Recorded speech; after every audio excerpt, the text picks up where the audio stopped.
Welcome to another edition of Down the Road. We're going to get a chance to head to South Dakota today.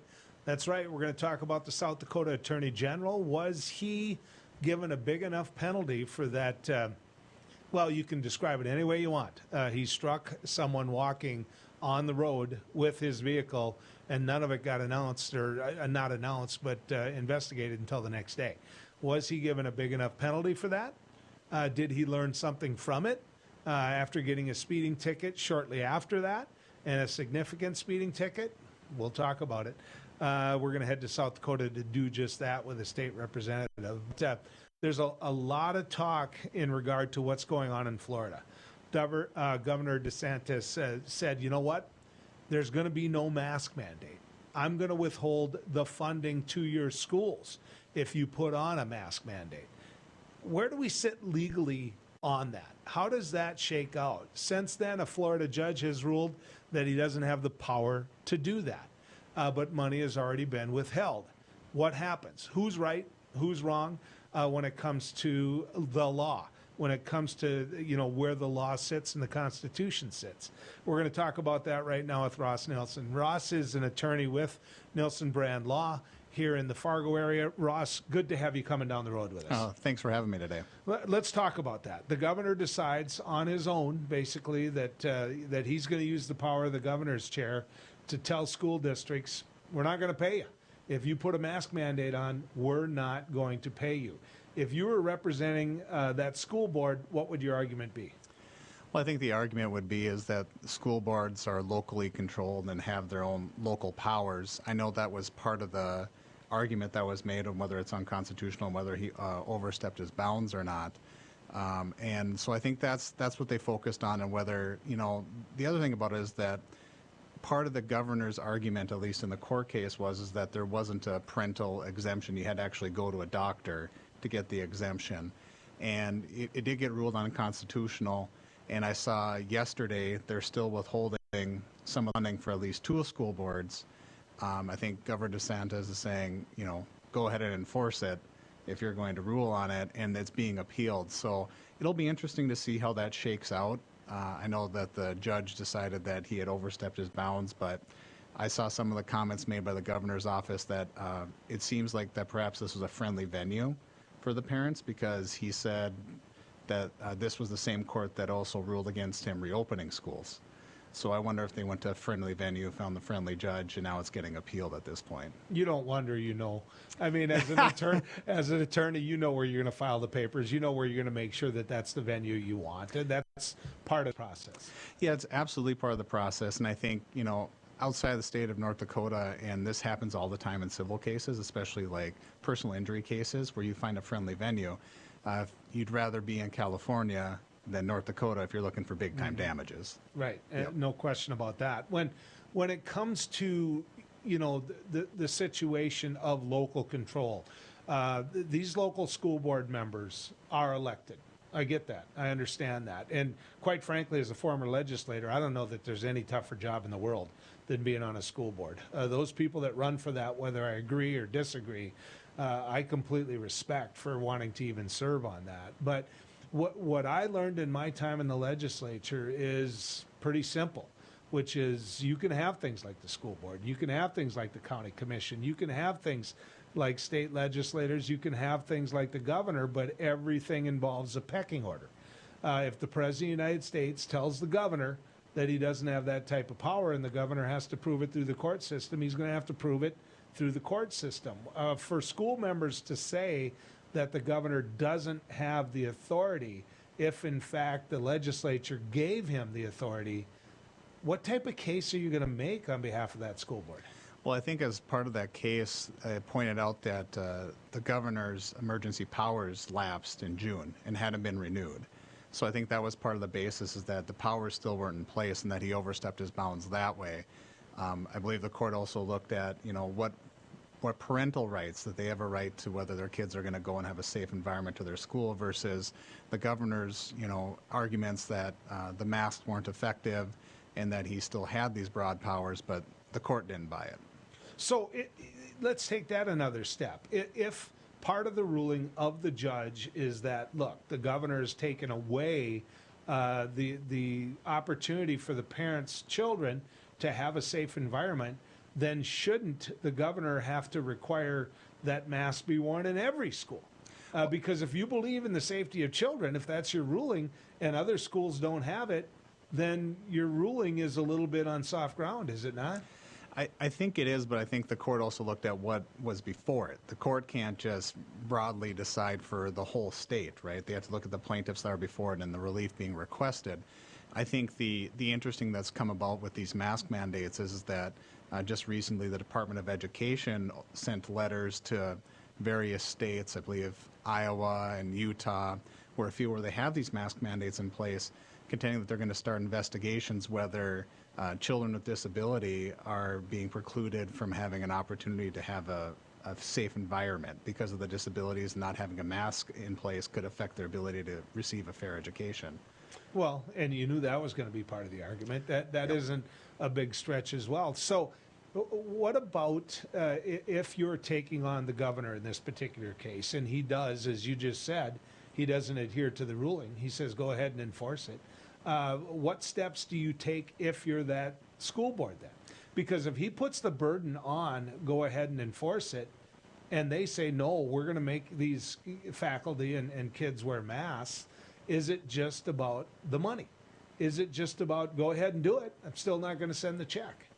Yeah, I think what they could seek out is they could seek some kind of temporary stay or an enforcement of the order or some type of injunction to, go to the next level and have a court order basically that the funds need to be provided. Or they could just not get the funds. My understanding is that they were just precluding the school board members from receiving their salaries. I don't think it's gone any further than that. I know that there's been further threats that they are going to withhold further funding, but that would be the next step, is go to the next appeal court and say, listen, the governor isn't enforcing this order. You need to put some kind of injunctive order. And then it's up to Governor DeSantis. I mean, there's a famous thing from when Andrew Jackson was president. The Supreme Court issued a ruling related to the Cherokee Nation and them not being removed. And he just said, basically, try to enforce it. And he didn't enforce it. And I guess you could look at the governor kind of saying the same thing here, like, that's great that the court said that, but I'm still going to go ahead and do this, and you can take it to the next level. So let's put you in the position of building the brief on behalf of the school board. You're now sitting there in your office thinking, okay, what arguments am I going to make? Obviously you're going to base some of that argument on the science. You're going to bring in on what the CDCs of the world are saying. That's a no-brainer. Would part of the argument ever be made by someone like yourself on behalf of that school board of the motivation of the governor? The fact that Governor DeSantis is actually, and this is what I know he's running for president or vice president if Donald Trump runs for president. And so would that motivation, that it's political by its very nature, not based on science, that really what the governor's doing is making his claim to that extreme far right that, hey, I'm your champion when it comes to this war against wearing masks. Would that ever end up in your brief? I think it would end up in your brief, but it would be how you word it. I think you would allude to it, and I think the court would be aware to it. Would you go, right for the jugular in it? You could. But if you're trying to avoid that fight, which is a political fight, if you're trying to win on the legal merits along with showing to the court that there's something behind this rather than just, emergency powers and things like that, then you can get into the battle of the experts, and then you would allude to it. I absolutely would. It just depends on how you go about doing it. Depends on what kind of lawyer you are. If you want to go right for the jugular and after it and turn it into a political fight, you can. I don't know how successful a political fight would be in the Florida landscape right now, given that I think Governor DeSantis is fairly popular down there. So it would just really depend. But if it was me, I would build my legal arguments while also pointing out to the court, there's something behind this, more than just science. There's something else going on here. Some motivation. There's a motivation. You say, fairly popular. If you look at some of the more numbers, and I'm going political on you here, so okay, I promised you I wouldn't do that. So I'll just say it. You go ahead and avoid it. But there's some numbers that show he is losing his popularity because of some of these fights. When you look at, let's go down the whole argument of, hey, go ahead and try to enforce it. What's the timeline of something like that.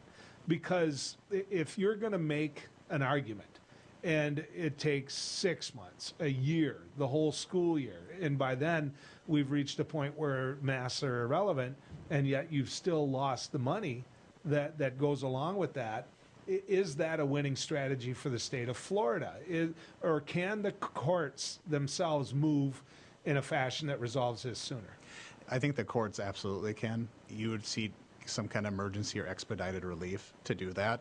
And so the courts can move faster. It's not a regular thing where you file a notice of appeal and wait 60 days. You would absolutely be asking for them to intervene and then move it up the chain as quickly as possible. I think you saw some of that with some of the post-election litigation that was going on. It wasn't the same time frame. It was very much moved up because of, you know, the deadlines that were involved in all of them. So I think that's absolutely something that they could seek out. I do agree with the argument that if I'm Florida and I'm the governor's office, I just run it up through the appeals process, and eventually you hope that maybe this Delta variant and what's going on, maybe this whole issue is moot by the time it gets to anybody who's going to be able to enforce it. But what about a scenario where you take little Johnny? Johnny is below the level of who can be vaccinated now. Let's make him 10 years old. Okay. So Johnny's 10 years old. He goes to school, and a case can be made by tracking that he was near someone with COVID who wasn't wearing a mask. Johnny gets sick, ends up on a ventilator. His life's in danger. Do his parents have a case to make against Florida?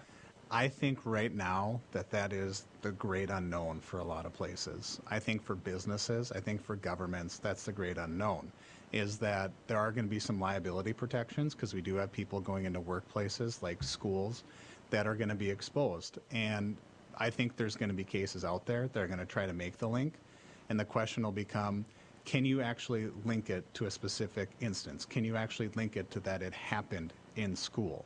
Because some of these places, like my kids go to West Fargo, there's no mask mandate in place right now, but they sent out information that said that last year, based on their contact tracing, they contend that most of the cases came from people being in the home rather than at the school. So I think that there's going to be a lot of research into that, and then that's going to factor into whether you have a case. There are going to be hundreds of cases like that. But in the West Fargo letter that was sent to you, Yep. I've read it, and it also states that if you've come in close contact with someone that has COVID, you still do not have to self-quarantine yourself. Yes, and I think there was some, I can't remember in the recent letter it said, but if you're unvaccinated at home, you do have to quarantine for the recommended amount, and there's not going to be contact tracing. And obviously, as a parent, that makes you concerned. I think everybody is weighing their risks, whether you have kids or not, whether you go to the grocery store and wear a mask or not, whether you go to a movie theater, whether you go to the Bison football game or the Fighting Hawks football game this weekend. Those are all things we're all weighing, and I think everybody's struggling with where the balance is and all that. Now, how that shakes out into, you know, personal injury cases, people dying, people filing lawsuits, I think we're going to be dealing with that for the next 5 to 10 years. I've got some football questions for you. Okay. And it's not whether or not the Vikings should have released Mr. Griffin. We're going to talk about the legal rights fans have, and we're going to talk about the rights players have, and we're going to talk about private industry as we continue our trek down the road. Howdy folks, it's a Caroline Cafe. I reckon it's time you're due for a hearty meal. So saddle up for the day with one of our Hey Bossin' breakfast homemade soups. Fill your grill at our salad bar, sink your teeth into our famous Caroline burger and barbecue ribs. Top it off with spur rattling pie with a combo roll that's sure to put a smile on even the toughest outlaws. Shake the dirt off the boots each night and warm up with the gang. Tell them about it, Stacy. I can't wait to see you at the county line. He once won a spelling bee in an ancient language that he did not speak. He is the only man to ever earn extra credit on an IQ exam. His academic degrees are considered legitimate spending currency in 22 nations, 2 principalities, and at Chick-fil-A restaurants in the United States and Western Canada.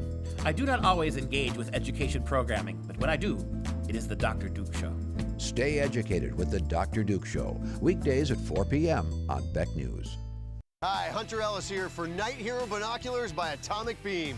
These binoculars let you see anything, even in pitch black darkness. Gotcha. The secrets are powerful wide-angle atomic beam laser that reveals objects up to 150 yards away, hidden by darkness. During the day, Night Hero gives you 10 times magnification. And when the sun goes down, press the Night Bright button to see clearly in the dark. Light up garbage-eating critters or spot thieves before they even get close. Call or click now and get Night Hero binoculars For just $39.99. Order right now and you can double it. Plus, get our best-selling atomic beam flashlight. Just pay a separate fee. We'll even ship them to you free. This TV special offer is not available on Amazon. You can get it all, but you have to order now. Call 1-800-619-1091. That's 1-800-619-1091. Or visit bynighthero.com. That's bynighthero.com. Order now. Attention! Have you or a loved one suffered from maculopathy, a serious retinal injury, after taking the prescription drug Almiron for interstitial cystitis or bladder pain syndrome? In 2018, a researcher at the Emory School of Medicine linked Almiron, a prescription drug that treats interstitial cystitis or bladder pain syndrome, to maculopathy, which is sight-threatening and can cause an abrupt change of vision. Call Almiron Justice for a free legal consultation. Please call 800-395-5680. Non-attorney spokesperson. This is a paid advertisement for legal services sponsored by Nightline Legal. Cases assigned on a random basis to participating law firms. This drug remains approved by the FDA. If you or a loved one regularly took Zantac and were later diagnosed with cancer, call right now. You may be entitled to financial compensation. Potential cancers include bladder cancer, colon cancer, kidney cancer, stomach cancer, liver cancer, pancreatic cancer. Do not stop taking a prescribed medication without first consulting with your doctor. Discontinuing a prescribed medication without your doctor's advice can result in injury or death. Call 1-800-230-9210.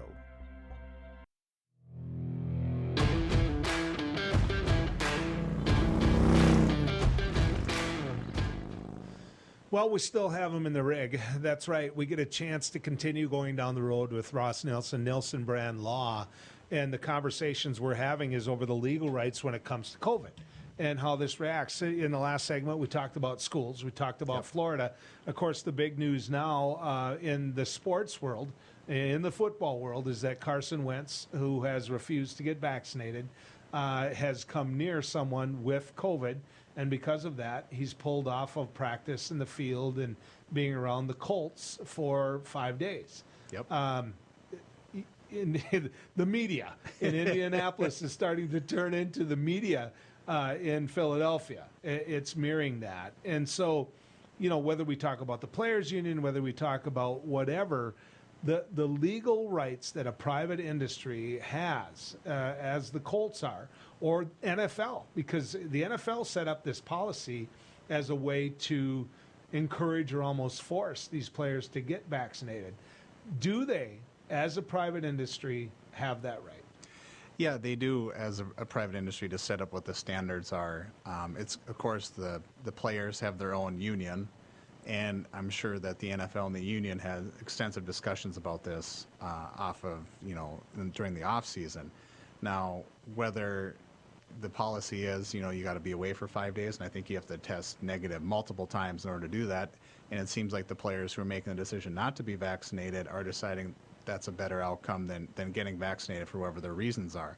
But absolutely, the NFL can set it up, and I think we're seeing it with all the different private employers here who are requiring vaccines at this point. And obviously, people are going to fight them, and they can fight them, but I don't think they're going to be successful. Well, and you say that, going back to that's a better option. It's not if you're in Philadelphia. I can tell you this from a media standpoint. And I don't think too many towns are going to be any different. I mean, we can talk about Carson. We can talk about Kirk Cousins. We can talk about Adam Thielen. I don't mean to single out Carson Wentz. He's ours.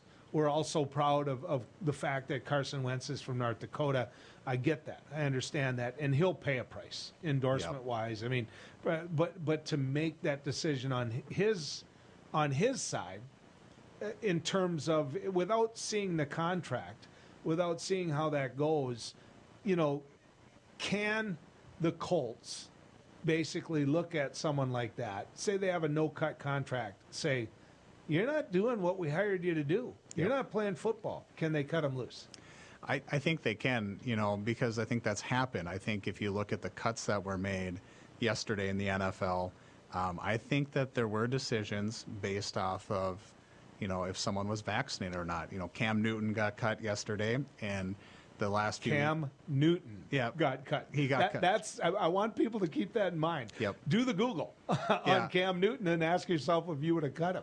Yeah, and from the last 2 weeks of training camp, he had some testing issues, and he had to be away from the team for 5 days, and that allowed the rookie quarterback behind him to get extra playing time.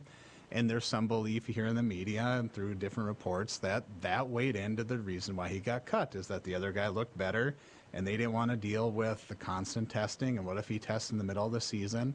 And I think that there were a lot of teams that took a look, if it was between guy A and guy B, and they have equal skills, but one guy's vaccinated and one isn't, I would not be shocked if the guy who was vaccinated got put over the top and didn't get cut.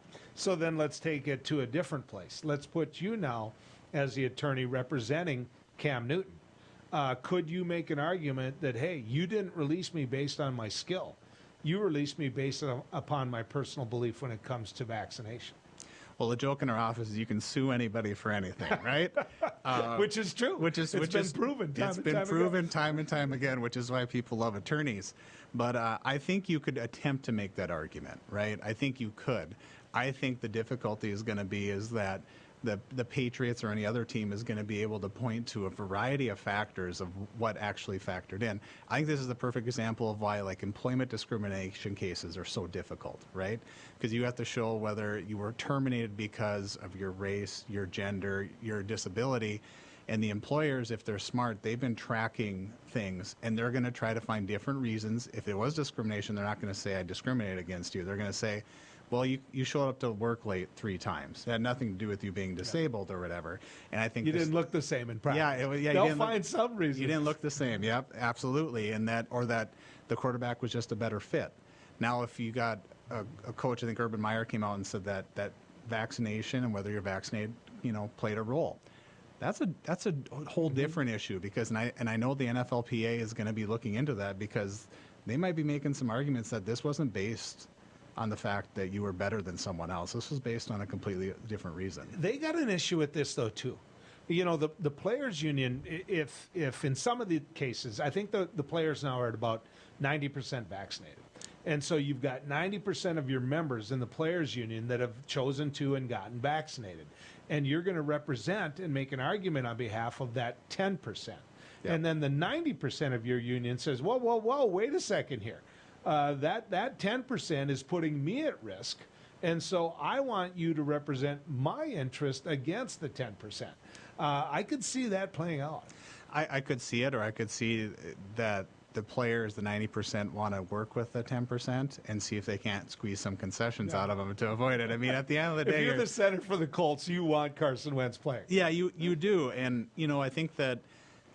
There's been incentives, and I think if you look at college football, I don't know what the rules are for the NFL, but if they have to miss a game for COVID reasons and you can't field a team, they're not trying to reschedule it this year. No. You forfeit the game. No. And if both teams happen, it's a forfeit for both teams. So I think that's been the way that they're trying to do it. And I think that's the way to get people, if they're going to get vaccinated, sometimes people got to feel it personally before they do, whether it be someone getting really sick or whether it hits your pocketbook. Yep. So I think that's the way to get it done. You're a Bison season ticket holder. I'm a Viking season ticket holder. Yep. So we both know what it's like to open up our checkbook to go to a game, right? Yes, fair. So let me ask you this. If the Minnesota Vikings tell me that I have to show a vaccination card before I can get in U.S. Bank Stadium, do they have the right, once I've already paid for my ticket in advance? I think that they can require you to do it. I'd have to see, I'm sure when you paid for your season ticket that there was a whole stream of disclosures and things at the end. Oh, trust me, there's a lot of them. Yeah, they have to agree to, and it's probably in the back of your tickets too. Involves schnapps bottles and everything else. Yep, and I mean, I think absolutely they could do that. Now, whether the Vikings are going to do that or whether they wouldn't refund your money is a whole nother issue, right? I know that as a Bison season ticket holder, when they weren't able to have the games they were, and when we didn't opt into the spring games, that they offered to give us our money back, or it could be a charitable donation. Now, are they going to be willing to do that for a second year? So I think for the Vikings, and I think even for NDSU, they're factoring that in too, that they already lost a year of revenue with those. And I don't think they're going to do it again. I think the argument to track it is that they don't have to let you into the stadium if you're intoxicated. Even though you paid for your ticket, they don't have to do that, or if you're being belligerent or whatever.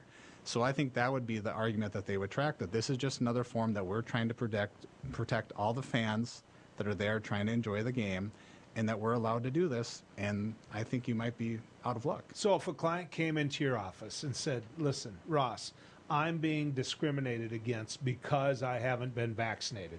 They won't let me into the restaurant. They won't let me into the grocery store. They won't let me into the game. They won't let me on the airplane. I want you to get after all these people for not letting me in. What would you say? Would you take on that case? I think that would probably be a case we would not be interested in. And it has nothing to do with politics. It has to do with, when we look at a case, what are we going to have to put into it? What is the likelihood of success? And that's something we would explain to the client, because at the end of the day, everybody wants to have the winning case. Yeah. The difficulty is going to be is that a lot of these private businesses have the right to refuse service. I mean, you don't have a right to be on an airplane. You don't have a right to be in a restaurant. I mean, no shoes, no shirt, no service. I mean, it's kind of the same idea. Yeah. I think a lot of that's going to be worked out through the court system. Do I think that the people who are going to be saying I'm being discriminated against are going to be successful? I don't think so. Thank you, Ross. Appreciate it. We could do that all day. I just found out for many people you wouldn't take their case, which, as they're picking on lawyers, they better keep that in mind as well. Yeah. State Representative Jamie Smith from the great state of South Dakota. Let's talk about the Attorney General and the problems, actually the non-problems that he had with a tragic accident. Right after this. Hello, I'm Mike Lindell, and I'm coming to you with one of the most important commercials that I've ever done. All of you know what MyPillow and myself have gone through in the last 8 months in my efforts to bring the truth forward. Well, now you can help in a couple ways. First, get everyone you know to go to my new media platform, frankspeech.com. There you'll find all the footage from my cyber symposium and many other important broadcasts. Also, I am personally doing a new daily live show to get the truth out. It's at 11 a.m. and 6 p.m. Central Time, Monday through Friday. Secondly, I'm offering some of the best prices ever on MyPillow products, but they're only available on frankspeech.com. Go to frankspeech.com now and use the promo code on your screen, or call the 1-800 number below to receive these exclusive MyPillow offers. Thank you and God bless. Introducing the Cool Turtle, the ultra-comfortable mask enhancer that creates a protective, cool, and breathable space between your mask and your face. Simply slide under any mask or gaiter and immediately feel the refreshing pocket of air surrounding your face. Cool Turtle's ergonomically designed, soft, comfortable shell immediately reduces mask friction, allowing you to breathe and talk in a comfortable environment. I can actually breathe. With the Cool Turtle, no more sweating. It's like I don't even have a mask on. Call now and get not 1, not 2, but 3 Cool Turtles for just $10. Order now and we'll send you 2 more Cool Turtles free. No fees, absolutely free. Plus, you can get a 10-pack of 4-ply face masks. Just pay a separate fee. This offer is not available on Amazon. Get the real Cool Turtle now. Call 1-800-270-1219. That's 1-800-270-1219. Or visit getcoolturtle.com. Order now. Seniors, are you aware that you could pay less for your car insurance? Seniors can save money on their car insurance. You might save a little, you might save a lot. Maybe hundreds of dollars a year. You might save 5% a year, maybe 10%, 15%, or even more. That's a lot of money. So call right now and find out just how much money you might be able to save. 1-800-699-0761. 1-800-699-0761.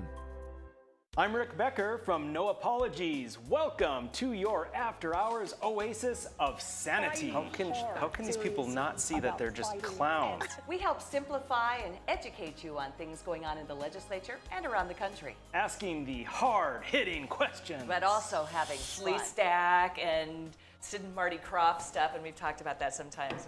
It's bad. Watch us weeknights at 9 Central on Beck News and online at beck.news.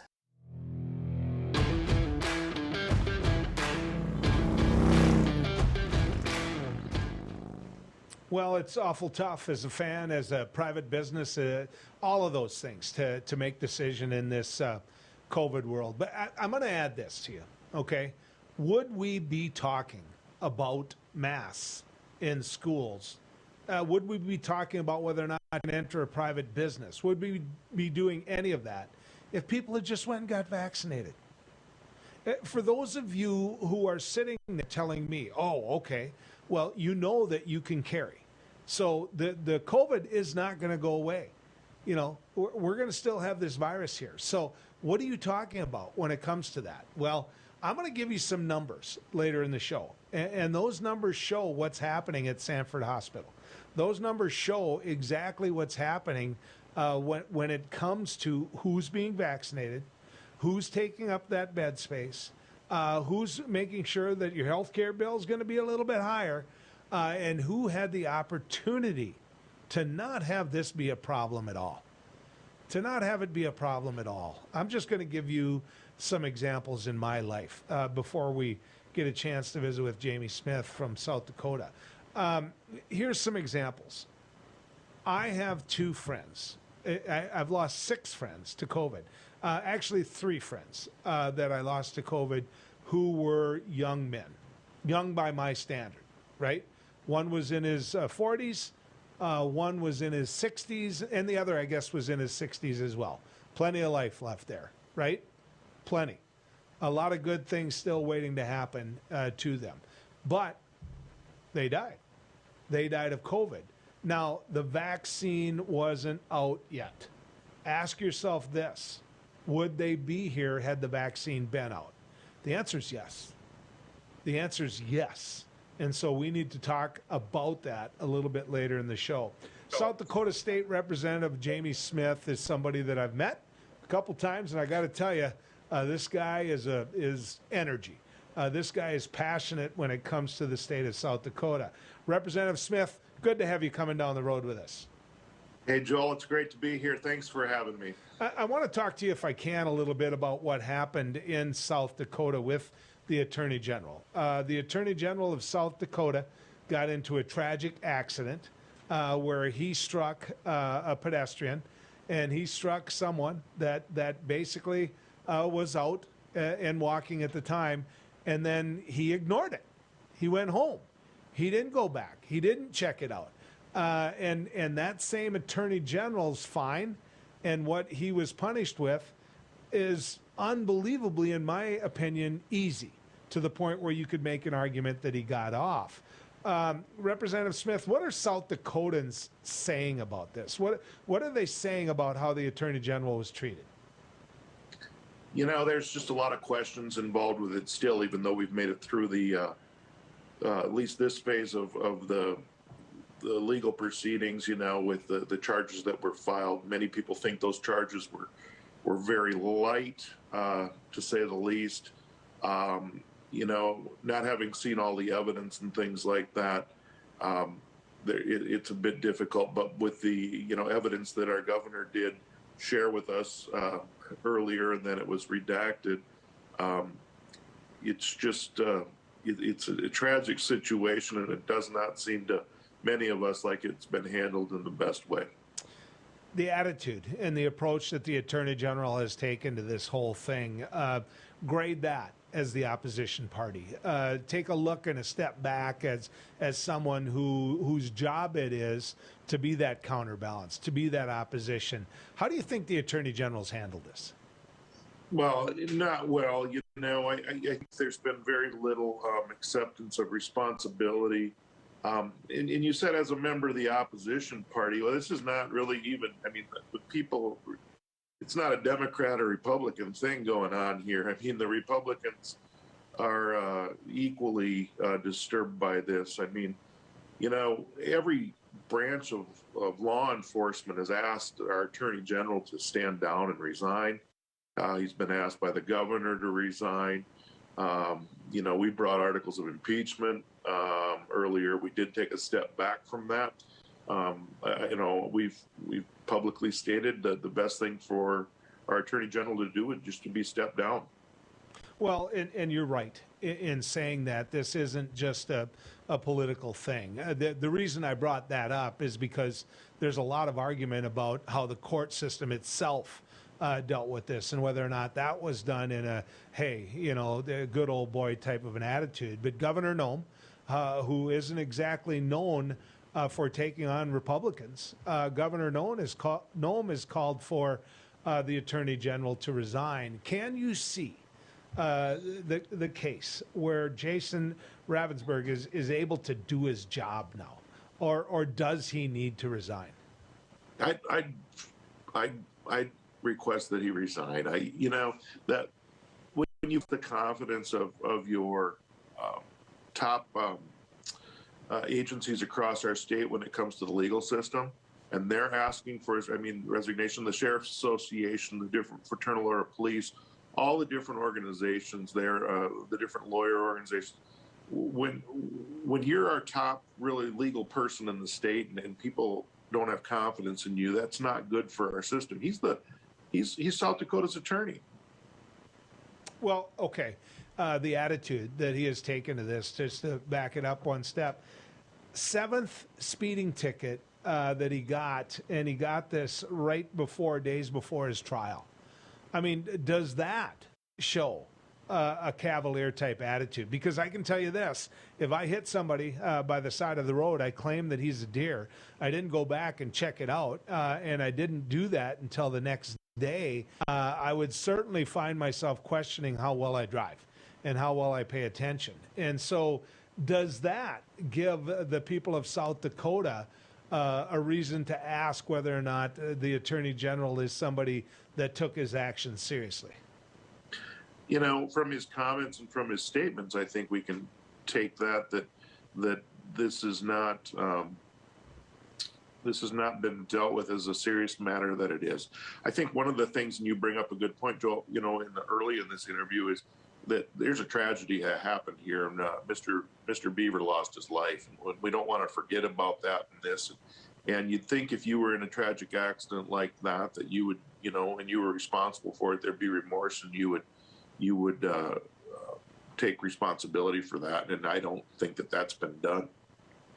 I hate to compare it to this, Representative, but I'm gonna, just because this is what happened to me in my personal life. In the last, it was about a month and a half ago, I hit a deer. Came shooting out of the tall grass before the farmer went in to make his hay. And so I hit that deer going at a fairly low speed, and I hit it to the point where I didn't think it was dead. And the first thing I did was I got out of my pickup after I backed up a little bit, and I walked around the ditch to find out if I needed to go get a rifle and put that deer out of its misery. I can't imagine a scenario, and I don't mean to compare a human life to a deer. I'm just telling you the action that I took when it came to a deer versus a human life. I can't imagine a scenario where you hit something that hard, where you absolutely know we're not talking about a pheasant or a duck or something like that, and you don't go check it out. It makes me question what his thinking process was. And that's where all, my major questions lie too, is the accident happened, what happened after that? That is just, it's unfathomable to me that would operate that way, And I understand in smaller communities and things like that, giving him your car, the sheriff giving him his car to drive back to Pierre, and then he comes back the next day to deal with it. That's just, there's a lot of things that just don't add up. The family of the victim and their reaction to all of this, and I'm sure they've contacted your caucus and others' caucus and the governor as well. What's the reaction been in South Dakota to that? Because they're clearly making a case of how disappointed they are. No, they are, and I feel like their concerns have fallen on deaf ears, and I want them to know that there are people taking this very seriously and working hard to make sure that there's some sort of outcome that shows that this is not right, this is not acceptable, and I hope that someday our Attorney General takes responsibility for what happened here. Is there anything that needs to be looked at from a legislative standpoint? Tougher penalties, a look at how the court system works. Is there anything that you, as one of the leaders of the state of South Dakota, are taking a look at that says, look, this is one area that I need to reflect upon? You know, definitely those are all questions that are being asked. And right now in this specific situation, you know, as a legislature, we did offer articles of impeachment earlier on in this situation. And we're also dealing with that again right now because the criminal court case is over, and when we're proceeding again with some talks behind the scenes on what that looks like in this particular case. I think your question was in general, and those are definitely things we can look at. I think one of the questions I have is, why was this tried as a misdemeanor charges of distracted driving as opposed to perhaps like a manslaughter case? And those are questions that normally I would go to the Attorney General's office and ask those questions to help guide me in my policy decisions. And right now I don't feel like I can do that. So I have to step out to other law enforcement, you know, and other attorneys to make those decisions. Representative Smith, thank you, sir. I appreciate it. I know that you've got work to do besides talking about a case like this. There's a lot of things going on in South Dakota. And so, go ahead. Well, Joel, I just appreciate the opportunity to talk to you. I think, you know, one of the things we have to do is just, again, make sure that there's justice done for the Beaver family here. And then in that case, also, like you alluded to, we have to have confidence in our Attorney General for the state of South Dakota, and I don't believe we have that at this point. So, again, I ask that he resign, and I thank you for the time, and hope you have a great day. You too. Appreciate it. Representative Smith, one of the leaders in the South Dakota legislature. When we come back, let's visit a little bit. A couple things. Let's talk about Afghanistan. Let's talk about COVID. Let's talk about private business when we come back here down the road. Hello, I'm Mike Lindell, and as you know, my passion is to help each and every one of you get the best sleep of your life. That's why I created my new Giza Dreams bed sheets. I started by using the world's best cotton called Giza. It's only grown in a region between the Sahara Desert, the Mediterranean Sea, and the Nile River. It's ultra soft and breathable, but extremely durable. My Giza sheets also include full 21-inch wide pillowcases that will fit over any pillow and deep pocket sheets that will fit over any mattress. The first night you sleep on my sheets, you'll never want to sleep on anything else. Go to mypillow.com or call the number on your screen right now to get your very own MyPillow Giza Dream Sheets. Giza Dream Sheets are available in a variety of colors. Use your promo code, and for a limited time, when you buy one set of sheets, you'll get another set absolutely free. For the best night's sleep in the whole wide world, visit mypillow.com.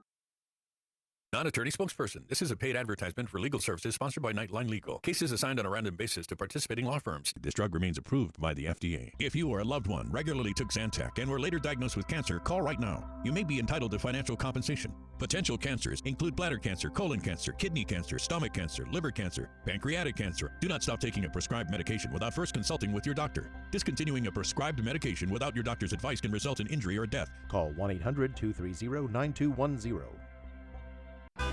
Seniors, are you aware that you could pay less for your car insurance? Seniors can save money on their car insurance. You might save a little, you might save a lot. Maybe hundreds of dollars a year. You might save 5% a year, maybe 10%, 15%, or even more. That's a lot of money. So call right now and find out just how much money you might be able to save. 1-800-699-0761. 1-800-699-0761. Hi, it's me, Anthony Sullivan. And yes, you've actually caught me at home relaxing because life's been pretty worry-free since I got coverage with American Residential Warranty. You won't believe what ARW covers. Heating and air conditioning, washers and dryers, kitchen appliances, plumbing, water heaters, electrical systems, flat screens and laptops, even pools and spas, and so much more. Call American Residential Warranty. They'll get you covered. 1-800-219-1467. At Beck Communications, we've been planning for your future. Over the past decade, we've placed nearly 200,000 miles of dedicated fiber optics in the ground. Enough fiber optic strands to circle the world 8 times. Taking no shortcuts, we connected every home and business in our service area with dedicated fiber optics. It's your personal, unrestricted, unthrottled connection to the world. Best of all, this dedicated fiber means you do not share your connection. We call this intimate dedicated connection Beck Fiber.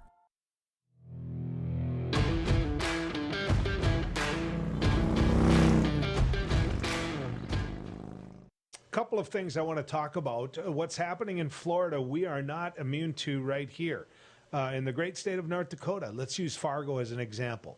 In Fargo, there is a mask mandate. It was a 6-3 vote. And because of that 6-3 vote, it motivated people who were already recalling these school board members at a way faster pace. They have been running around town saying, look, this is an example of why we need to kick these school board members out of office. So it's there. The upside is we don't have a governor in North Dakota in Doug Burgum who's running around trying to make political hay out of it. He's spending a lot of his time encouraging people to get vaccinated. We could make an argument over whether or not he's using enough of his power to do that. But what I won't do is say whether or not Doug Burgum's been a hypocrite when it comes to it, because he hasn't been. He hasn't been. I believe that Doug Burgum believes in vaccinations. I believe that our governor is doing as much as he sees fit to do when it comes to getting people vaccinated. But look at what's happening in Fargo. You've got 2 different approaches. You've got West Fargo, who is saying no to masks, and they're taking a very different approach when it comes to individuals that have come in close contact with those with COVID. Then you got Fargo. They're taking a much tougher, much stricter approach when it comes to people who have come in close with, in contact with someone with COVID. Plus, they're wearing masks. And, you know, the people that are recalling them, who are running around and saying there's a disconnect. In the beginning of this recall, they said that this wasn't about masks. That was a lie.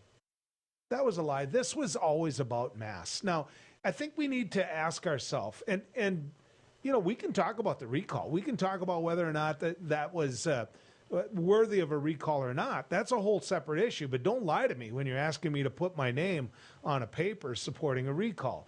There's another thing to all of this that I think I've got to ask you about, or make you at least think about, which is a number of the individuals, one in particular, who is pushing for the recall, has said that they're going to run for the school board. Okay, so is that the motivation? You want the job, and so therefore you're doing what you can to get rid of the other person that has the job. So I go back to my days in the state Senate, right? Let's put myself in the shoes of someone who wanted the job and didn't have the job. What do? Do I run around my legislative district and say, sign this? Don't wait for the next election. I want the job now. I think what these folks are doing is they may get it on the ballot. They may. But this is a prediction now, a political prediction. I get that. But I think what they're going to do is they're going to find that they're going to make these school board members stronger than ever before. I think they are, because I think that the case is going to be made that this should never have happened when it's going to happen in terms of this recall, that we have elections to deal with this. I think it's going to be made that with a certain group of people that they're doing the right thing. And so the campaign against this recall is going to be very active. And I think it's going to stick up for those school board members. And what the individuals who are anti-mask are doing, I believe, is going to put them in a severe state of minority for a long, long time to come. Now, when you look at what's happening in North Dakota is the leader in the nation right now when it comes to the percentage of people with COVID. It is. It's the leader. In fact, when you look at the numbers, and I'm going to try to pull up those numbers for you right now. When you look at these numbers, I want to share these with you because I think they're awful important. Let's look at just the Sanford Hospital. is one of the places that I think we need to pay attention to. Of the individuals hospitalized with COVID now, in Sanford Hospital, 136 that are hospitalized. What we have is 129 of those unvaccinated, 7 vaccinated. Those are pretty strong numbers. Now, let's take a look at those in the ICU ward. What are they, vaccinated or not? Okay, we've got 37 people in Sanford in the ICU ward. Of that 37, 35 unvaccinated. 35. How's that for a percentage? Now, let's take a look at how many are on ventilators. 19 of those individuals are on ventilators. How many of those have been vaccinated? Out of that 19, how many? Take a guess. Unvaccinated, 18. One individual is on a ventilator that's been vaccinated. Now think about those numbers. Now, there is no one saying that you're not going to contract COVID if you're vaccinated. That is not the point they're making. The point they and myself are making is that you're going to be doing better if you do get COVID, if you've been vaccinated, that the risk of you dying is far less. And so when the NFL looks at a Carson Wentz and says, we're going to make your life a lot harder for not being vaccinated, it's because of numbers like this. And for my own personal belief, those people, the anti-vaxxers of the world, someday need to wake up and get vaccinated. And today, they should be thanking those people who are advocating and working hard that they do get vaccinated. I'll give you some closing comments when we come back here on Down the Road. Do you worry about going to the dentist? After all, a visit to the dentist can easily cost $2,000 or more. Well, relax. The Carefree dental card is now available in your area. Call now and we'll send your actual card at no cost today. With the Carefree dental card, you go to the dentist whenever you need and you instantly pay a lot less. Activate your card and you can start using it immediately. From exams and cleanings to more expensive procedures like crowns, dentures, even braces, they're all included with the Carefree dental card. Say you go to the dentist today without any card and your bill is, well, ouch. Wait a minute, let's try that again. You go to the dentist today and show your Carefree dental card, you save $525. The Carefree dental card is just $15.95 a month, so call now and make going to the dentist carefree. Call 1-800-416-5739 to receive your Carefree dental card information kit. 1-800-416-5739. Call now. I can't say enough good things about these nano hearing aids. Real people talking about nano hearing aids. The hearing quality is great. Until now, hearing aids used to be too expensive for the average person. Until nano. Call now and you'll get your nano hearing aids for only $297. You'll save $100. When you buy one hearing aid, Nano will give you a second hearing aid free. Call right now. 1-800-213-3815. Spas, etc. Yeah. You've come to know and trust us for over 18 years with the largest selection and showroom in Western North Dakota for our beautiful Sundance spas. Plus, you could pick out your next home experience with our selection of pool tables, shuffleboards, and fun accessories. Spas, etc. Your relaxation destination on Maiden Bismarck. Hello, I'm Mike Lindell, inventor of MyPillow. Thanks to your support, you've helped make MyPillow become one of the fastest growing companies in America. Over the last 12 years, you've helped MyPillow create thousands of jobs right here in the USA. When I got MyPillow, I'm asleep almost immediately. I stay asleep at night and I wake up more well-rested in the morning. That's why I invented MyPillow. My patented fill adjusts to your exact individual needs and helps keep your neck supported and aligned. I'm interrupting this commercial right now. Retailers have canceled MyPillow, and to thank you for your support, I'm gonna pass the savings directly on to you. For example, you get my 6-piece towel sets, regular $109.99, now only $44.98, or MyPillow dog beds for as low as $19.99 with your promo code. For the best night's sleep in the whole wide world, visit mypillow.com.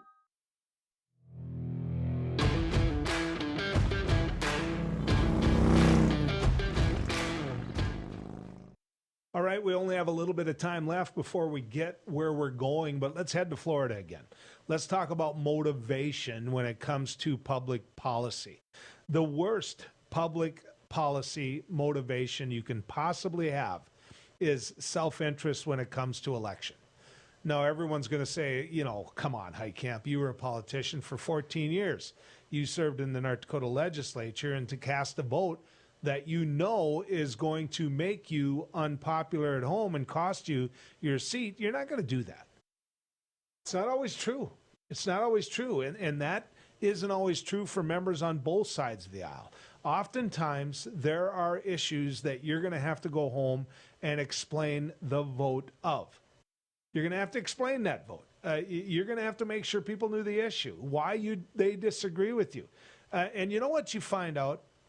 You find out that they respect you, that they may be ornery in the beginning, but they love the fact that you stand there in front of them answering their questions. You're going to lose some votes, but you might gain some votes as well.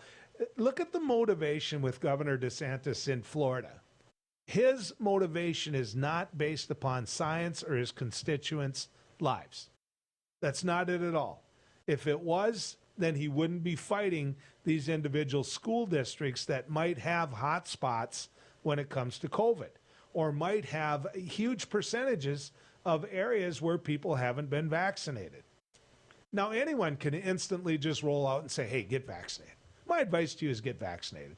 And then when they boo, go, well, yeah, it's all your personal liberty, whatever. If you're a leader and you know that it's going to make the individuals that you love, that you need, not like you, so what? You're a leader. You have to lead. You have to go forth and say, you have to get vaccinated. You're going to wreck the economy. You're going to wreck what's going on in this country. Get vaccinated. But you know what? Donald Trump didn't do that.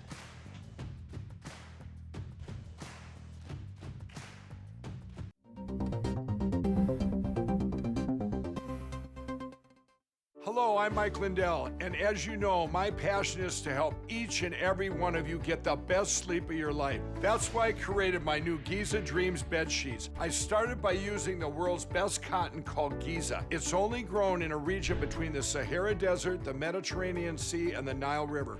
It's ultra soft and breathable, but extremely durable. My Giza sheets also include full 21-inch wide pillowcases that will fit over any pillow and deep pocket sheets that will fit over any mattress. The first night you sleep on my sheets, you'll never want to sleep on anything else. Go to mypillow.com or call the number on your screen right now to get your very own MyPillow Giza Dream Sheets. Giza Dream Sheets are available in a variety of colors. Use your promo code, and for a limited time, when you buy one set of sheets, you'll get another set absolutely free. For the best night's sleep in the whole wide world, visit